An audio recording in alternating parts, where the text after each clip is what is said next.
तो आज मैं आपके लिए लाया हूँ group D science previous year question कोशिका चैप्टर से, जो आपके एग्ज़ाम के लिए बहुत महत्वपूर्ण है।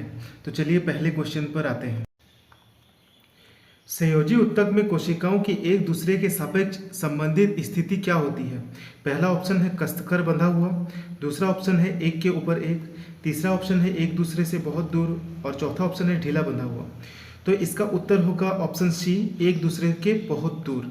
अगला क्वेश्चन है, गोल्जी उपकरण को बनाने वाली चपटी ढेर किए गए थैलियों को क्या नाम दिया गया है?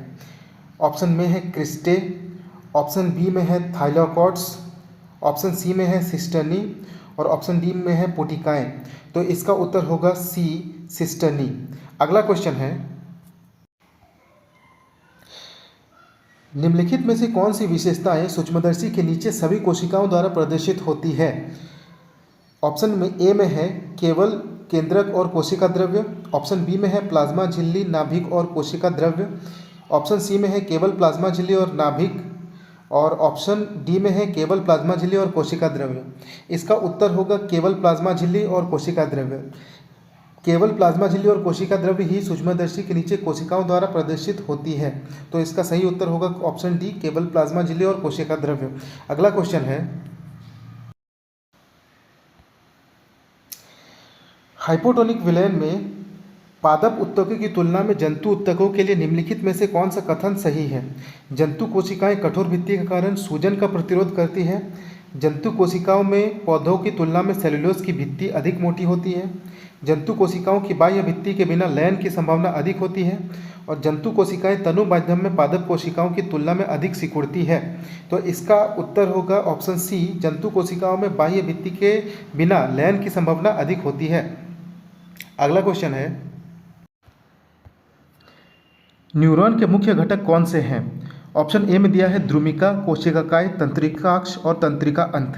ऑप्शन बी में है द्रुमिका, कोशिकाकाय, तंत्रिकाक्ष। ऑप्शन सी में है कोशिकाकाय, द्रुमिका, तंत्रिका अंत और अंतर्ग्रथन। ऑप्शन डी में है द्रुमिका, कोशिकाकाय और तंत्रिका अंत। इसका उत्तर होगा ऑप्शन बी, द्रुमिका, कोशिकाकाय और तंत्रिकाक्ष, क्योंकि तंत्रिका अंत न्यूरॉन के मुख्य घटक नहीं है। अगला क्वेश्चन है, कुछ जीव किसी भी तल से विभाजन द्वारा द्विखंडन दर्शाते हैं, लेकिन कुछ निर्धारित अभिविन्यास से विभाजन दर्शाते हैं। निम्नलिखित में से कौन सा द्विखंडन का निर्धारित अभिविन्यास दर्शाता है? ऑप्शन ए में है पैरामीशियम, ऑप्शन बी में है लिशमेनिया, ऑप्शन सी में है प्लाज्मोडियम और ऑप्शन डी में है अमीबा।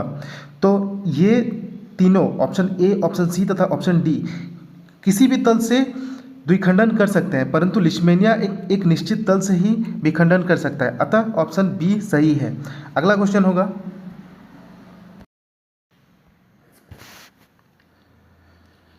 गोल्जी उपकरण में होने वाली कौन सी प्रक्रिया प्रकाश संश्लेषण में अपनी भूमिका दर्शाती है? राइबोसोम में न्यूक्लिक एसिड का संश्लेषण, प्रोटीन का एमिनो एसिड में रूपांतरण, परासरण के माध्यम से जल का अवशोषण और सरल शर्करा से जटिल शर्करा का निर्माण। तो इसका उत्तर होगा ऑप्शन नंबर डी, सरल शर्करा से जटिल शर्करा का निर्माण। अगला क्वेश्चन है, निम्नलिखित में से कौन सा यूकेरियोटिक कोशिकाओं में झिल्ली परिबद्ध अंगक नहीं है? इसका मतलब किस अंगक में झिल्ली नहीं है? ऑप्शन नंबर ए है लाइसोसोम, ऑप्शन नंबर बी है वैक्यूल, ऑप्शन नंबर सी है राइबोसोम और ऑप्शन नंबर डी है क्रोमोप्लास्ट। तो इसका उत्तर होगा ऑप्शन नंबर सी, राइबोसोम। अगला क्वेश्चन है, पादप कोशिका रिक्तिका के अंदर उपस्थित तरल का नाम क्या है?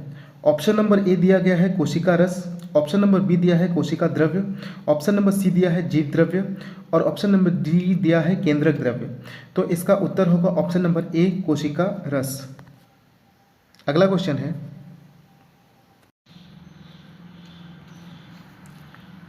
निम्नलिखित में से कौन सी उपकला ऊतक की विशेषता नहीं है? ऑप्शन नंबर ए है कोशिकाओं में कोई अंतरकोशिकीय स्थान नहीं होता है। ऑप्शन नंबर बी है त्वचा, वृक्क, नलिका दोनों उपकला ऊतक से बने होते हैं। ऑप्शन नंबर सी है कोशिकाएं शिथिल रूप से व्यवस्थित होती है, और ऑप्शन नंबर डी है कोशिकाएं सतत शीट बनाती हैं। तो इसका उत्तर होगा ऑप्शन नंबर सी, कोशिकाएं शिथिल रूप से व्यवस्थित होती है।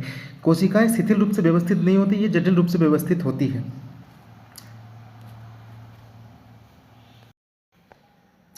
यहीं पे हमारा वीडियो ख़त्म होता है। अगर आपको पसंद आया तो लाइक, शेयर एंड सब्सक्राइब करें।